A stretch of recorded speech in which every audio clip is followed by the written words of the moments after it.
you can start. Alright. Good morning, everyone. I am unique. Does anyone care to take a guess of what is so unique about me? You're left-handed? Well, there goes my sermon. Yeah, I am left-handed.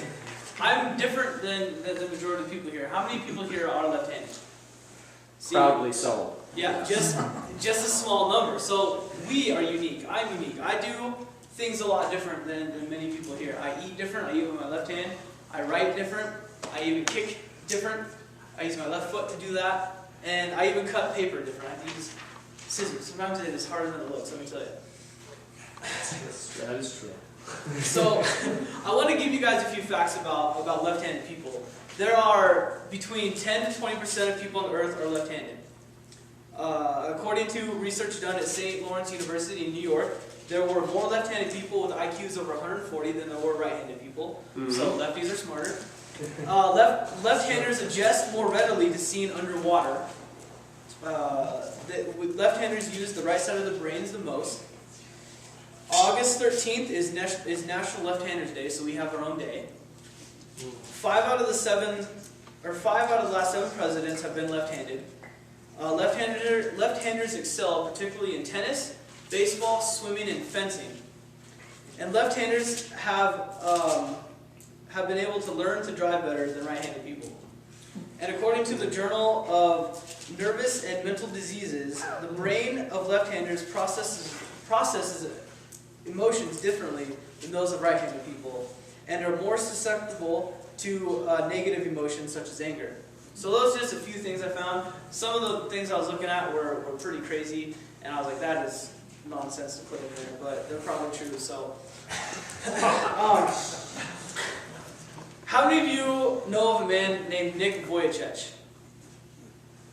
Slightly few people. He's the guy who was born with no arms and no legs, and you see him kind of stumbling around on basically his hips. He was born in Melbourne, Australia, with no arms or legs. And there was no medical explanation to explain why this happened. It just happened. Despite many of the complications that he would have growing up, his parents decided not to let that hinder his life. They refused to let him have any complications, and they wanted him to live a normal life as much as he could. But growing up, having no arms and no legs brought a struggle. It brought a struggle of being at school and in his adolescent life. He struggled with depression and loneliness, and one of his biggest things he said growing up was, nobody's ever going to want to marry me. I can't be used by God. And so he struggled with being lonely and being depressed, and in his life somebody shared the gospel with him, and he became a Christian. And if you ask him today, what helped you get through those struggles of life? And he said, it is credited to my faith in Christ. At 19, he gave his first speech, and God was calling him to become a speaker. And so now he travels all over the world now and gives speeches, and he shares the gospel with thousands and thousands of people. He's an author, he's a musician, he's an actor, he loves to fish and swim. And I was watching a YouTube video, and some of the stuff he can do is incredible. He can putt better than I can, and he has no arms. Nick is now married, and he has a son. And to this day, he's still going around the world and preaching the gospel to thousands and thousands of people, to different age groups of people, and to different people groups themselves. And so God can use anyone regardless of their situation. What situation might you be in today? Where can God use you? I bring all this up, the fact about being left-handed and the situation that Nick was in, because we're going to be looking at Ehud, the left-handed assassin. His situation was a bit different than most people's was back in that time. Being left-handed back in that day was seen as a very bad thing. If you remember to the Spartan warriors, they had a very great offensive strategy for their war. They would stand with the shield in the left hand, sword in the right, and they would stand right next, close to their brother, and they would stab like this, blocking themselves and their brother. If you were left-handed, your shield would have to be on your right hand, sword in the left, and you'd be bumping elbows with the person next to you, and that would cause a chink in the armor and allow the enemy to get in. Or you'd be bumping the elbow, and you could stab yourself, the person next to you, and so that was a huge hindrance. So they would actually train people to be right-handed instead of left. I mean, have you tried to eat next to a lefty? Not that fun. And so we're going to be in Judges chapter 3, verses 15 to 30. I'll go ahead and read those for you guys. And it says, "But when the sons of Israel cried out to the Lord raised up a deliverer for them, Ehud, the son of Gera, a Benjamite." And this is my favorite verse in the book, a left-handed man. "And the sons of Israel sent tribute by him to Eglon, the king of Moab. Ehud made himself a sword which had 2 edges, and a cubit in length, and bound it on his right thigh under his cloak.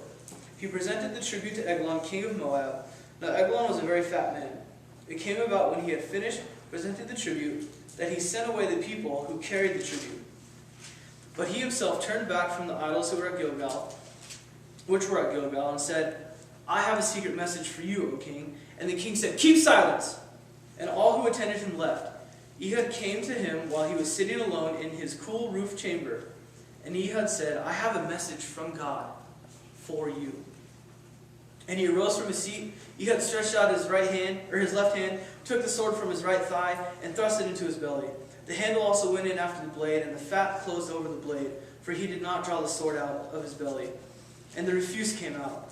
Then Ehud went into the vestibule and shut the doors of the roof chamber behind him and locked them. When he had gone out, his servants came and looked, and behold, the doors of the roof chamber were locked. And they said, 'He is only relieving himself in the cool room.' They waited until they became anxious. But behold, he did not open the doors of the roof chamber. Therefore they took the key and opened them. And behold, their master had fallen dead on the floor. Now Ehud escaped while they were delaying, and he passed by the idols and escaped to Seirah. It came about when he had arrived that he blew the trumpet in the hill country of Ephraim. The sons of Israel went down with him from the hill country, and he was in front of them. He said to them, 'Pursue them, for the Lord has given your enemies the Moabites into your hands.' So they went down after him. They seized the fords of the Jordan opposite Moab, and did not allow anyone to cross. They struck down at that time about 10,000 Moabites, all robust and valiant men. No one escaped, so Moab was subdued that day under the hand of Israel, and the land was undisturbed for 80 years.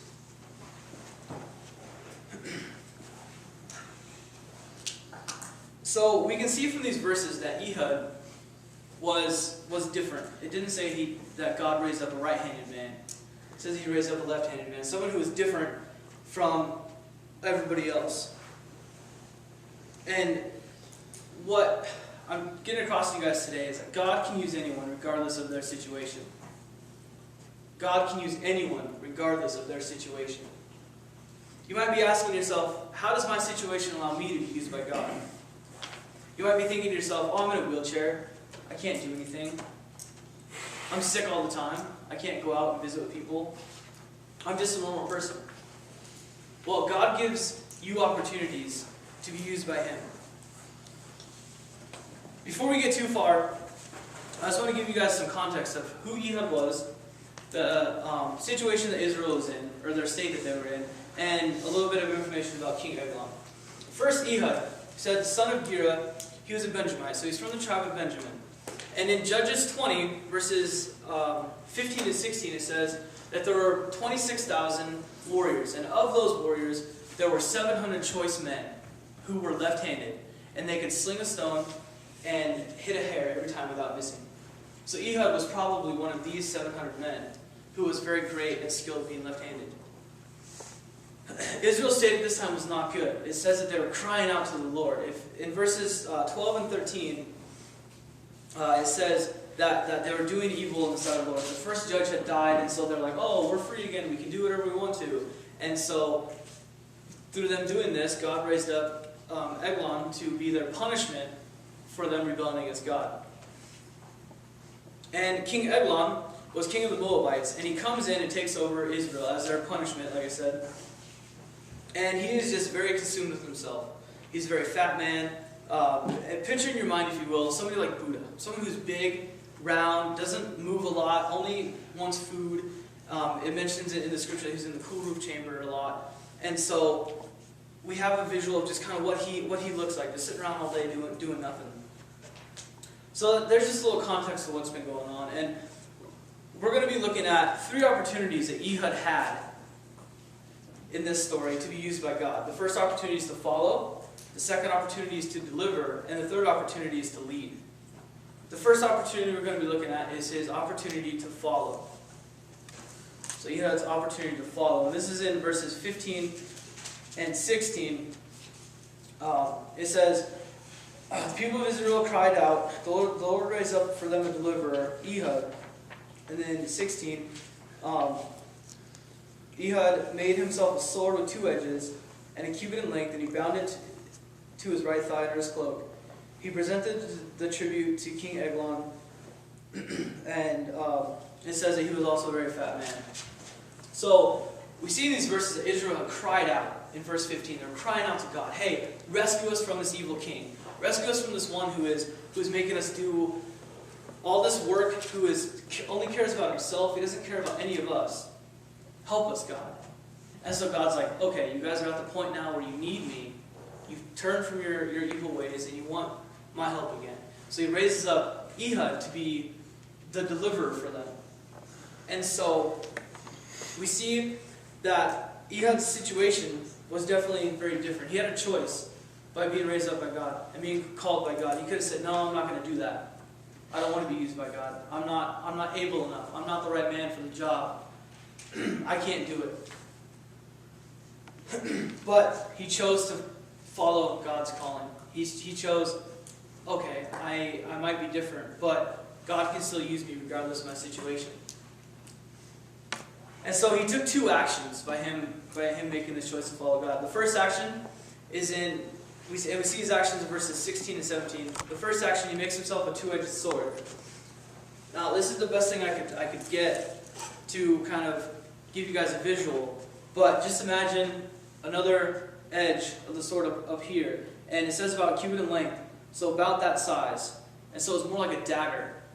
And it didn't have the hilt on it. It didn't have the little guard here on it. And so it was very straight and narrow and just able to be thrusted in. And so he makes this sword. And with him being able to make this, he probably had some training being a blacksmith. And so just imagine he said, okay, God, you're going to have me do this. I'm going to make a sword. He's over this hot fire. He's banging on this piece of metal, forging this perfect sword to be used by God. And it also says that he put it onto his right thigh.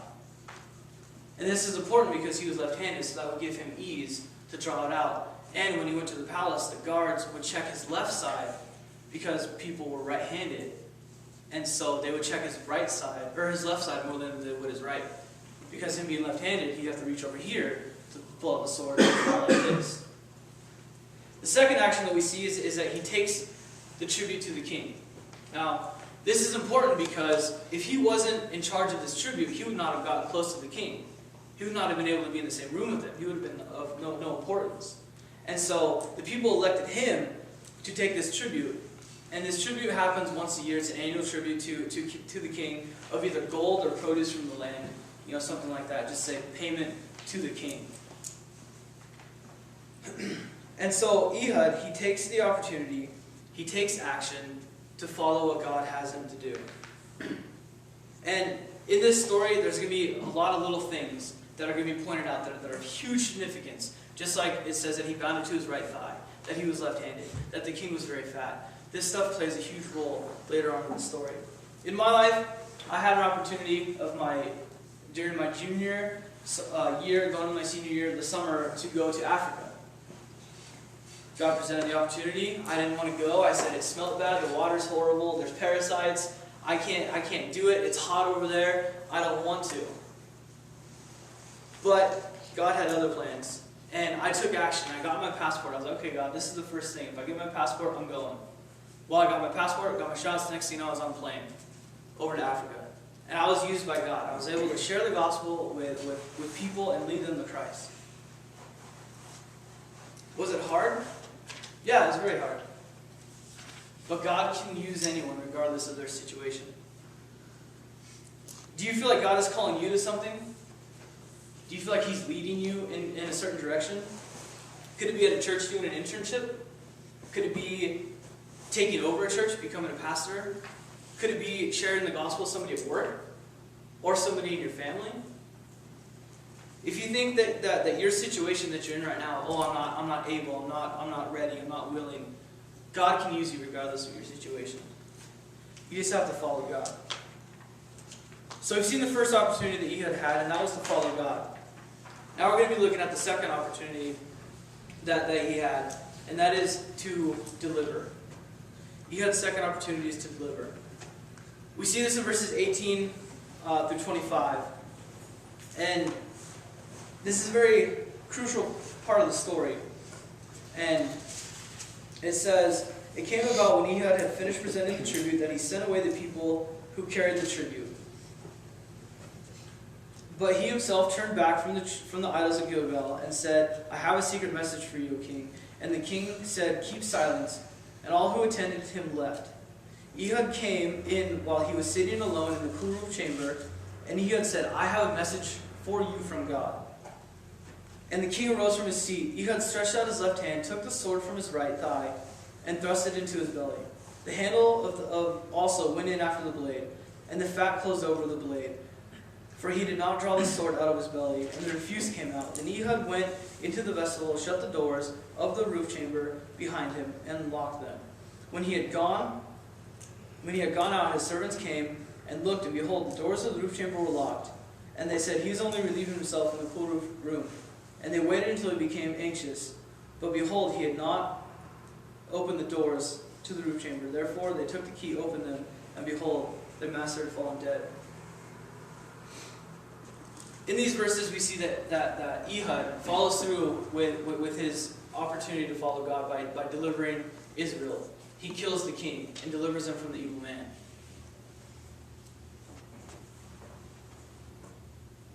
After he was done presenting the tribute, in verse 19, he says to the people who helped him carry it in, "Hey, you guys can leave now, it's okay." He turns away from looking at the idols that were sitting there, turns back to the king and says, "Hey, I have a message for you." And the king says, "Keep silence." And so this message, or by the king saying, "Keep silence," it is a signal to all the guards to leave the room, and this will give Ehud the chance to be alone with the king. And this is what he wanted. He wanted to be alone with the king, but there was a problem. It says in verse 19 or 19 and 20, he says that he was sitting down in his cool roof chamber. And so, if you look, if somebody's sitting down here, I can't stab them without them really seeing it and being ready. And so, what is significant about this, Ehud says, "I have a message for you from God." And so the king at this point, he's sitting there like, "Oh, a message from God? Perfect. Like, I'm worthy of this message." And so he says this, and the king stands up. And at this point, I want you to imagine a room about maybe this size, windows open, the breeze flowing through, a curtain kind of separates it, and he's sitting on a platform. Okay, there's a platform with a chair, so he's kind of elevated above the people that way because he's king, so he's over the people. And so Ehud's standing there. And as the king stands up, he's looking right at his chest. He's eye level, which is perfect. And so what he actually does, it says that he uses his left hand to do this, but he actually uses his right hand. And so it's kind of like a fluid motion, if you will. He takes his right hand, pretends like he has something in his hand, and so he presents that to the king, and the king looks at his hand, because he's like, "That's my message from God." And so, with it being strapped to his right thigh, Ehud takes the sword, while he's like this, and thrusts it into the belly of the king. So he distracts him, and is able to use the sword and stab him, and he kills him. And it says also that the refuse came out. But I want to back up just a little bit to the point where Ehud is standing there in front of this king. Ehud's standing right in front of this guy that he's supposed to kill. He's probably thinking in his mind, "Am I still the right guy for this? Can I do this?" But he remembers that God can use him regardless of the situation. So he kills the king, and he leaves it in there. And it says that the refuse came out. This is important because it kind of tells us maybe where he got stabbed, which is in the lower intestine, probably near the colon. And so it literally means dung. And so this is spewing out of the king. And later on, after Ehud leaves, and the guards come up, and they say, oh, he's only relieving himself. They could smell the refuse that was coming out, so it let them know, oh, he's probably just using the bathroom. We're not going to go in there and disturb him like that. And this is a very significant thing, even though it doesn't sound like it is, but it gives Ehud enough time to leave. And so in verse 24, it says that the guards came to the door and they just waited. They're waiting there, they're standing there like this, like, oh man, he's going to be in there forever, isn't he? Probably. It smells pretty bad in there. And so this gives Ehud enough time to leave. It says that after he stabbed the king, he didn't say anything to the king. He just left him sitting there, runs out the door, locks it behind him. So he locks the door, and then goes through the palace just like nothing happened. And so with them trying to wait and figure out, when is this king going to be done, they finally become anxious. Like, he's been in there a long time. No one, even if they're sick, should take this long. And so they themselves go and they open up the door, and they go in and they see their king dead. And they're like, oh my gosh, what do we do?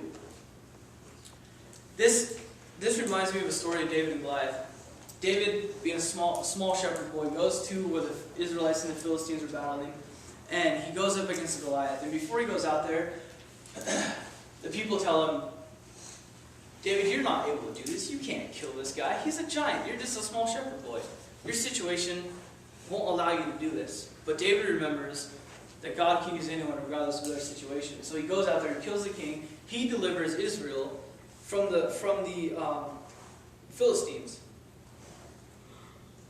Even though his situation was different, he was still used by God.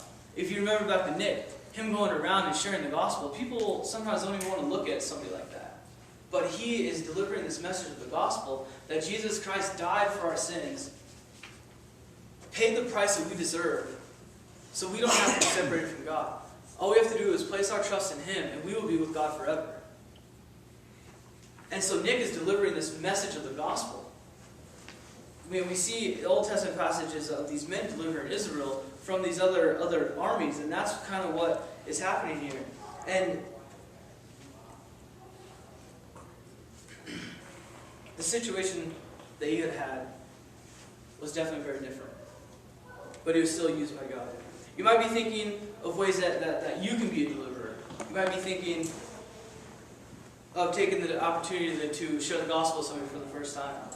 You can go spend time with them, someone at school or work, or even your kids at home, and to deliver the message of the gospel to them. But you might be thinking, I can't do that because I don't have the right words. I don't have the right things to say. I don't have the right time to do this. But let me tell you that God can use you regardless of your situation. And God will give you the words, he'll give you the time, he'll give you the ability to share the gospel, to deliver this message to people.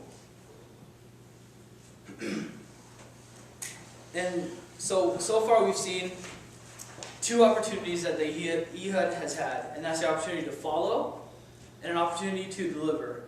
And now we're going to look at the third opportunity that he has, and that's an opportunity to lead. So Ehud's opportunity to lead is found in verses 26 through 30, and they say, Now Ehud escaped while they were delaying, and he passed by the idols and escaped to Sierra. And it came about when he had arrived that he blew the trumpet in the hill country of Ephraim, and the sons of Israel went down with him from the hill country, and he was in front of them. And he said to them, Pursue them, for the Lord has given your enemies the Moabites into your hands.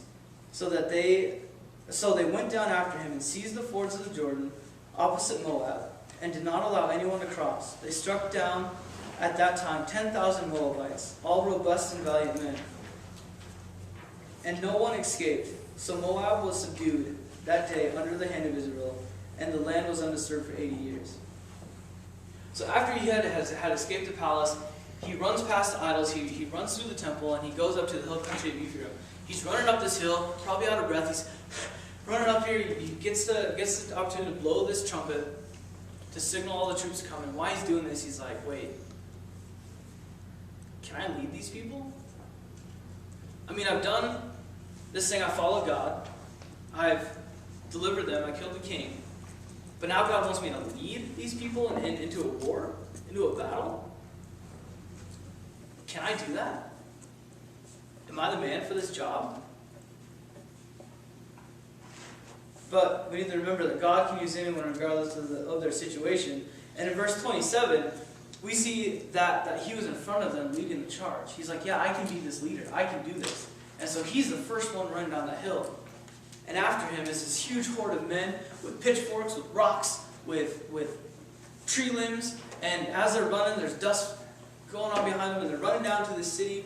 And the first thing they do is they seal off the city. It says that they took, they seized the fords of the Jordan. And so they surrounded all the exits of the city, and they went into battle against these men. And two things kind of stand out here. It says that they were robust and valiant men. Robust here means that they were fat, that they were rich. They took after their own king. These men were big guys. I mean, I'm a big guy, but they were probably bigger than me. But it says that they're also valiant. It means that they were strong, that they were fast, they were equipped with war, and that they had a lot of wealth. But it says that no one escaped. It says that Israel was able to subdue the Moabites. Even though these men were big, valiant men who could fight this war and capable to win it, they were handed over to the Israelites because God made them. He made them fail in this army, or in this battle. And Ehud knew that. That's why he leads the charge. And with God playing the role in this, the very last sentence is that it says, and the land was undisturbed for 80 years. This reminds me of the story of Gideon. Gideon was just working away, and God said, hey, I want you to be a leader of this army to go destroy the Midianites. He's like, no, I'm not able to do that. I'm not strong enough. I haven't served in the military yet. I can't be used by you, God. But God had other plans for him. And then we read further on that Gideon actually did lead this small group of 300 men to go destroy the Midianites with the help of God. And that's what God is doing in here as well, as helping the Israelites overcome. Through using Ehud, someone whose situation was very different, someone who could have said, I can't be used by you, God. But no, Ehud took the chance. He was used by God to deliver the Israelites back to their home, back from this punishment of King Eglon. What about you?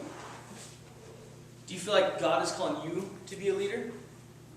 Whether it be a leader of a family, leader of a Sunday school class, leader of Awana, something small, something big, or even a leader on a mission trip. I want you to place your name into this sentence. It says God can use anyone regardless of their situation. And with the anyone, I want you to put your name in there. God can use Trevor regardless of his situation. God can use Corey regardless of his situation. So we've seen 3 opportunities presented to Ehud. First is opportunity to follow God's call, go visit the king and kill him. We've seen his opportunity to deliver, to actually go kill the king. And then we seen his third opportunity, which was to go and actually lead the people back to their home to destroy the Moabites. I want you to think back to the story of Nick. That he was presented with opportunities as well. Him being a young boy struggling with loneliness and depression, he could have just committed suicide and been done with it. Like, I can't do anything in life. I have no purpose.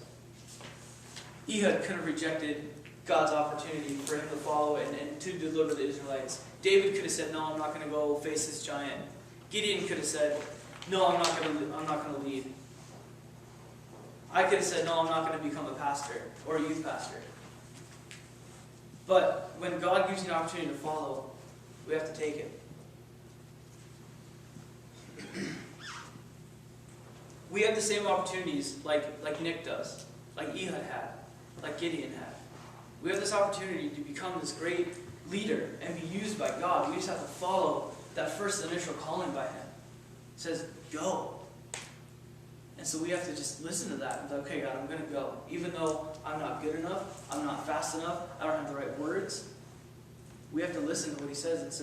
He says go, we have to go. Us as unlikely people can step up and be a leader.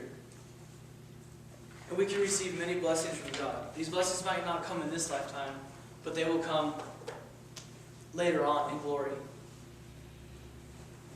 He will say, well done, my good and faithful servant. You listen to what I want you to do. And so I just leave you with this, that God can use you regardless of your situation. Thank you. All right, give him a hand there, guys.